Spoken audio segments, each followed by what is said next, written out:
হাইলাকান্দি জেলা কংগ্রেস কমিটির ব্যবস্থাপনায় যোগদান কর্মসূচি ও সম্বর্ধনা জ্ঞাপন অনুষ্ঠান অনুষ্ঠিত হল বৃহস্পতিবার। এতে জেলা কংগ্রেস সভাপতি শামসুদ্দিন বরলস্করের সভাপতিত্বে আয়োজিত সভায় অসম গণ পরিষদ দলের প্রাক্তন জেলা সভাপতি আফতাবউদ্দিন লস্কর এবং AIUDF দলের প্রাক্তন জেলা পরিষদ সদস্য ইমরুল আলম বড়ভূঁইয়া তাদের কর্মী সমর্থক সহ শুভাকাঙ্ক্ষীদের নিয়ে আনুষ্ঠানিকভাবে কংগ্রেস দলে যোগদান করেন। এদিন দলের নবাগতদের উত্তরীয় দিয়ে বরণ করেন জেলা কংগ্রেস সভাপতি সহ বিশিষ্টরা। এদিকে তাদের দলীয় নিয়ম নীতি মেনে চলতে আহ্বান জানান জেলা কংগ্রেসের সাধারণ সম্পাদক মিতুজ্জামান লস্কর। এতে উপস্থিত ছিলেন প্রদেশ কংগ্রেসের সহসভাপতি শরীফুজ্জামান লস্কর। তিনি কংগ্রেসের যুবরাজ সাংসদ রাহুল গান্ধীর ভারত জোড়ো যাত্রা ন্যায়যাত্রার কথা তুলে ধরে প্রাসঙ্গিক বক্তব্য রাখেন আর দলের নবাগতদের স্বাগত জানান। এদিনের অনুষ্ঠানে উপস্থিত ছিলেন জেলা সম্পাদক আইনজীবী রুকনউদ্দিন লস্কর, জেলা মহিলা কংগ্রেসের সভানেত্রী মাধবী শর্মা, প্রাক্তন জেলা সভাপতি হীরালাল দত্তপুরকাস্থ, জেলা কংগ্রেসের সহসভাপতি শামসুল হক লস্কর সহ হাইলাকান্দি জেলা কংগ্রেসের সর্বশ্রেণীর কার্যকর্তারা। এদিনে অনুষ্ঠান পরিচালনা করেন সাংগঠনিক সাধারণ সম্পাদক মনোজ মোহন দেব এবং INTUCর হাইলাকান্দি জেলা সভাপতি আইনজীবী ডালিমউদ্দিন লস্কর। এদিনে অনুষ্ঠানে বক্তারা দলের কার্যকলাপ এবং আদর্শ নিয়মাবলী তুলে ধরে বক্তব্য রাখেন আর দলকে বুথ পর্যায়ে আরো শক্তিশালী করে তুলতে গুরুত্ব আরোপ করেন। Bureau report, SBN Bangla TV.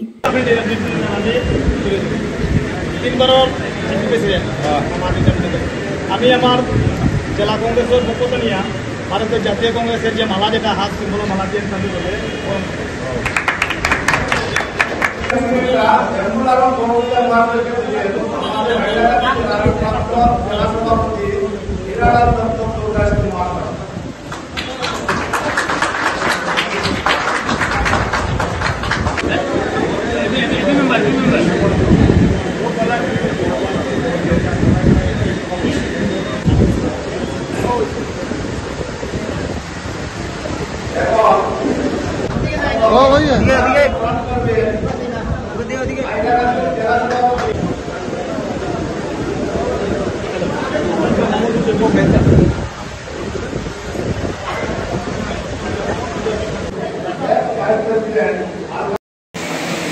আজকে কংগ্রেসে যোগদান করা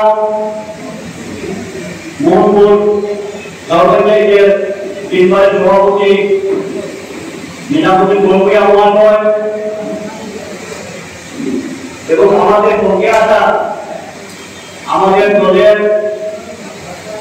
অসম গণ পরিষদ দলের বিভিন্ন স্তরের কর্মীবৃন্দ আজকে যারা ইতিমধ্যে কংগ্রেস দলে যোগদান করেছেন, তাই আমি আমার পক্ষ থেকে সবাইকে আন্তরিক ধন্যবাদ জানাই এবং আজকে সবাই উপস্থিত আমাদের প্রিয় সাংবাদিক বন্ধুরা, আমরার যে প্রতিবাদ এখান থেকে আরম্ভ করিয়া এরপরে আপনার গুয়াহাটির থেকে আরম্ভ করিয়া সর্বস্তরে শুধু প্রতিবাদ নয়, আমরার আইনি প্রক্রিয়া যেটা, সেই আইনি প্রক্রিয়াও আমরা জারি আছিল।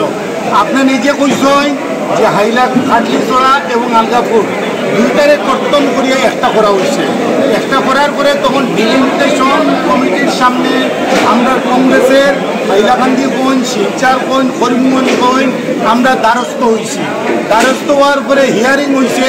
এই হিয়ারিংও গিয়া আমরা নিজস্ব যেটা বক্তব্য, সেই বক্তব্যটা উপস্থাপনা করছি এবং এটা সম্পূর্ণ একটা রাজনৈতিক উদ্দেশ্য প্রণোদিতভাবে বছরের শেষ দিনে এটার অ্যাডমিনিস্ট্রেটিভ যেটা ডিস্ট্রিক্ট এবং এই জিনিসটা করা হয়েছে সম্পূর্ণ রাজনৈতিক উদ্দেশ্য প্রণোদিতভাবে।